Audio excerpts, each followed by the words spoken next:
வணக்கம் மக்களே, நாம இந்த ஆரோக்கியமான எச்சரிக்கை பதிவில் புற்றுநோயினுடைய ஆரம்ப கட்ட பொதுவான அறிகுறிகளை பற்றி நம்ம விளக்கமாக பார்க்க போகிறோங்க. ஸோ எதுக்காக இந்த பதிவு அப்படின்னா, இந்த ஆரம்ப கட்ட அறிகுறிகள் இருக்கும்போதே புற்றுநோயிலிருந்து நம்ம விலகி கொள்ளலாம் சிகிச்சை பெற்று. அதுக்கு தான் புற்றுநோய் ஒரு தீவிரமான நோய்ங்க. ஆனால் புற்றுநோயை அதனுடைய ஆரம்ப கட்டத்திலேயே நம்ம அறிந்து கொள்வதன் மூலமாக நம்மால் அந்த நோயை குணப்படுத்த முடியும். சில அறிகுறிகள் மூலமாக நமக்கு புற்றுநோய் இருக்கிறத தெரிந்து கொள்ளலாம். இந்த அறிகுறிகள் சின்ன அறிகுறிகளாக கூட இருக்கலாம்.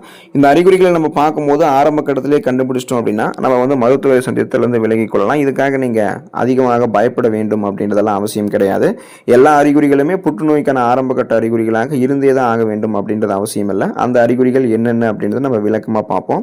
அதை பத்தி பார்க்கறதுக்கு முன்னாடி இந்த வீடியோக்கு மட்டும் ஒரு லைக் கொடுத்துட்டு இந்த தகவலை உங்களுக்கு தெரிஞ்சவங்களுக்கும் ஷேர் பண்ணிடுங்க. ஏன்னா இது அவங்களுக்கும் பயனுள்ளதாக இருக்கக்கூடிய ஒரு ஆரோக்கியமான பதிவு தாங்க. இது போன்ற அப்டேட்ஸ்கள் நீங்க தொடர்ந்து பார்க்கறதுக்கு நம்மளுடைய ஹெல்த் நியூஸ் தமிழ் சேனலை மறக்காம சப்ஸ்கிரைப் பண்ணி வச்சுக்கோங்க. பக்கத்தில் இருக்கக்கூடிய பெல் பட்டனையும் கிளிக் பண்ணி ஆல் அப்படின்ற ஆப்ஷனையும் செட் பண்ணி வச்சுக்கிட்டீங்க அப்படின்னா நாங்கள் போடக்கூடிய எல்லா அப்டேட்ஸும் உங்களுக்கு நோட்டிஃபிகேஷன் அடிக்கடி வந்து சேரும். சரி வாங்க மக்களே, இப்போ வீடியோக்குள்ளே போயிடலாம்.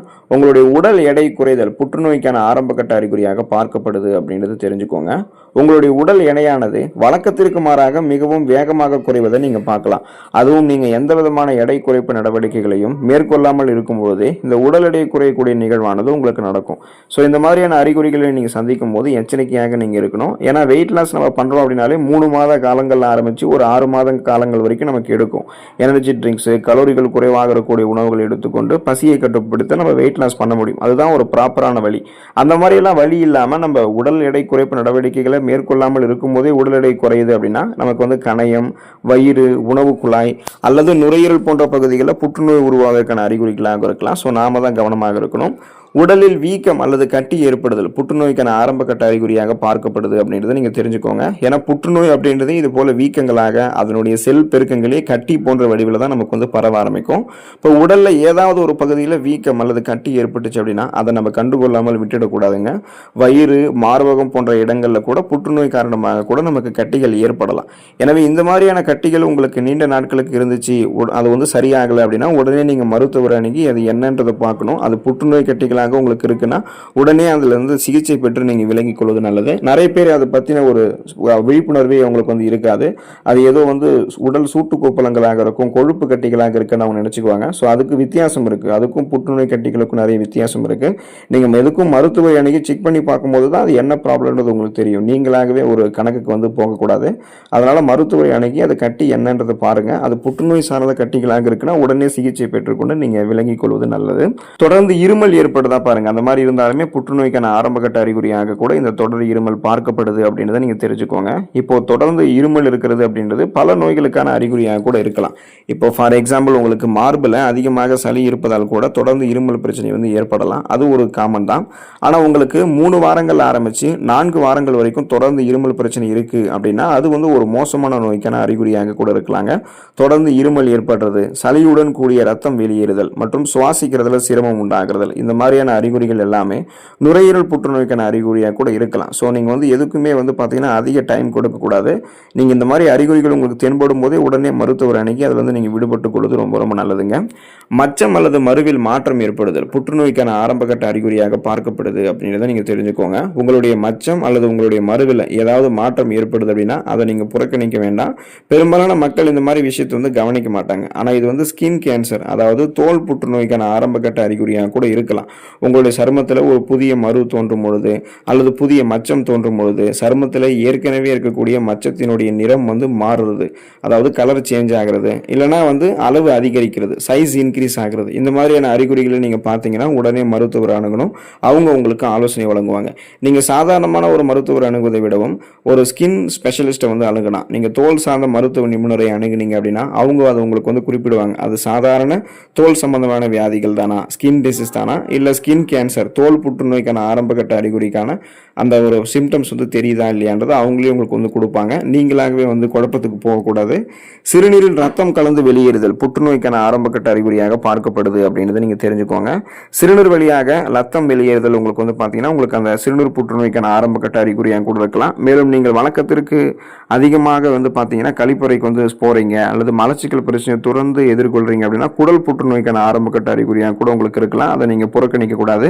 இப்போ சிறுநீரக புற்றுநோய்க்கான அறிகுறிகளில் இன்னும் பார்த்தீங்கன்னா பார்த்தீங்கன்னா உங்களுக்கு அந்த சிறுநீர் வெளியேறுதல் மற்றும் சிறுநீர் வெளியேற்றும் போது உங்களுக்கு அந்த கீழ் முதுகில் வந்து வலி ஏற்படுறது, இதெல்லாமே வந்து அடுத்த கட்டத்தில் புரோஸ்டேட் புற்றுநோய்க்கான ஆரம்ப கட்ட அறிகுறியாக, அந்த மாதிரியான அறிகுறியாக கூட உங்களுக்கு வந்து இருக்கலாம். ஸோ அதனால சிறுநீரில் ரத்தம் கசிதல் ஏற்படுதுன்னா அது ஒரு தீங்கு விளைவிக்கக்கூடிய ஒரு நோய்க்கான ஆரம்ப கட்ட அறிகுறி. உடனே தாமதிக்காம மருத்துவர் அணுகணும். இது வந்து ஒரு கிரிட்டிக்கலான ஸ்டேஜ் அப்படின்னு கூட சொல்லுவாங்க. ஏன்னா நம்மளுடைய சிறுநீரகம் என்ன பண்ணணும் அப்படின்னா நம்மளுடைய உடம்புகள் இருக்கக்கூடிய கழிவுகளை தான் நமக்கு வந்து சிறுநீர் வழியாக வெளியேற்றணுமே தவிர அந்த வடிகட்டக்கூடிய செயல்திறன், அந்த கெப்பாசிட்டி வந்து உங்களுக்கு குறையும் போது ரத்த செல்களையும் அதில் கசிய வைக்கக்கூடாது. அப்படி கசிய வைக்குது அப்படின்னா ஒரு கிரிட்டிக்கலான ஸ்டேஜில் நம்ம இருக்கோன்றது அர்த்தம். தாமதிக்காமல் உடனே மருத்துவரை அணுகி அதை வந்து நம்ம சரி செய்து கொள்வது நல்லதுங்க. உடலில் வலி ஏற்படுதல் புற்றுநோய்க்கான ஆரம்ப கட்ட அறிகுறியாக பார்க்கப்படுது அப்படின்றத நீங்கள் தெரிஞ்சுக்கோங்க. உங்களுக்கு எந்த விதமான காரணங்களுமே இல்லாமல் தொடர்ந்து வாரக்கணக்கில் உடலில் வலி இருந்துச்சு அப்படின்னா அது வந்து கேன்சருக்கான சிம்டம்ஸாக கூட இருக்கலாங்க. ஏன்னா அந்த கேன்சர்ஸோட ரிசர்ச் படி பார்த்தீங்க அப்படின்னா புற்றுநோய் கட்டிகளானது எலும்புகள், நரம்புகள் மற்றும் பிற உடல் உறுப்புகளில் ப்ரெஷரை வந்து கொடுக்கறதால, அந்த ப்ரெஷரை வந்து பில்ட் பண்ணிகிட்டே போகிறதால, அழுத்தம் கொடுக்கறதால தான் இந்த மாதிரியான அதிகமான வலியை அது ஏற்படுத்தலாம் அப்படின்றத மருத்துவ நிபுணர்கள் வந்து குறிப்பிடுறாங்க. ஸோ இந்த மாதிரி உடல் வலி உங்களுக்கு இருக்கு, ரெஸ்ட் எடுத்தும் சரியாகலை அப்படின்னா நீங்கள் உடனே மருத்துவரை அணுகணும். ஏன்னா அது புற்றுநோய்க்கான ஆரம்ப கட்ட அறிகுறியாக கூட இருக்கலாம். மருத்துவர் உங்களுக்கான சிகிச்சைகளை மேற்கொண்டு அதுல இருந்து உங்களை விடுபட வச்சிருவாரு.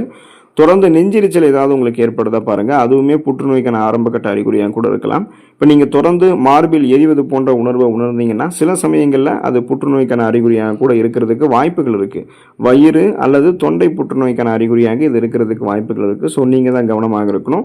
உணவை விழுங்குவதில் உங்களுக்கு ஏதாவது சிரமங்கள் ஏற்படுதா பாருங்கள், அதுவுமே புற்றுநோய்க்கான ஆரம்ப கட்ட அறிகுறியாக தாங்க பார்க்கப்படுது.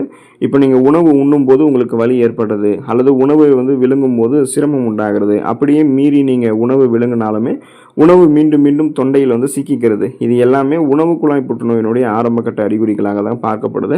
ஸோ இந்த அறிகுறிகள் தொடர்ந்து உங்களுக்கு ஏற்படுது அப்படின்னா நீங்கள் உங்களுடைய மருத்துவர் அணுக வேண்டியது ரொம்ப ரொம்ப நல்லதுங்க. இரவில் அதிகம் வியர்த்தல் புற்றுநோய்க்கான ஆரம்ப கட்ட அறிகுறியாக பார்க்கப்படுது அப்படின்றத நீங்கள் தெரிஞ்சுக்கோங்க. இரவில் வியர்ப்பது வந்து ஒரு சாதாரணமான விஷயம் அப்படின்னாலுமே சில சமயங்களில் இது புற்றுநோய் ஏற்படுவதற்கான அறிகுறியாக கூட இருக்கலாம். பொதுவாக இது வந்து லிம்போமா புற்றுநோயினுடைய அறிகுறிகளாக இருக்கிறதுக்கு அதிகப்படியான வாய்ப்புகள் இருக்குது. இந்த வகை புற்றுநோய்கள் நம்முடைய உடலில் நிணநீர் மண்டலம் மற்றும் இரத்த நாளங்கள் போன்ற பகுதிகளை பாதிக்கும். அதனால தான் இந்த மாதிரி நைட் ஸ்வெட்டிங் வந்து உங்களுக்கு அதிகமாக இருக்கும். உடலில் தடிப்புகள் தோன்றுதல் புற்றுநோய்க்கான ஆரம்ப கட்ட அறிகுறியாக பார்க்கப்படுது அப்படின்றத நீங்கள் தெரிஞ்சுக்கோங்க. லூகேமியா என்ற இரத்த புற்றுநோயால் பாதிக்கப்பட்டிருக்கக்கூடிய நபர்களுக்கெல்லாம் சருமம் சார்ந்த பல பிரச்சனைகள் வந்து ஏற்படலாம்.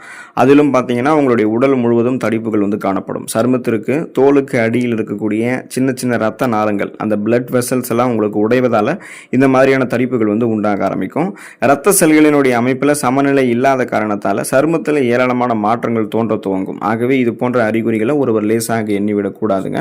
ஸோ இந்த அறிகுறிகள் உங்களுக்கு இருந்தாலுமே நீங்கள் மருத்துவரை அணுகி உடனே அதை சரி செய்து கொள்வது ரொம்ப ரொம்ப நல்லதுங்க.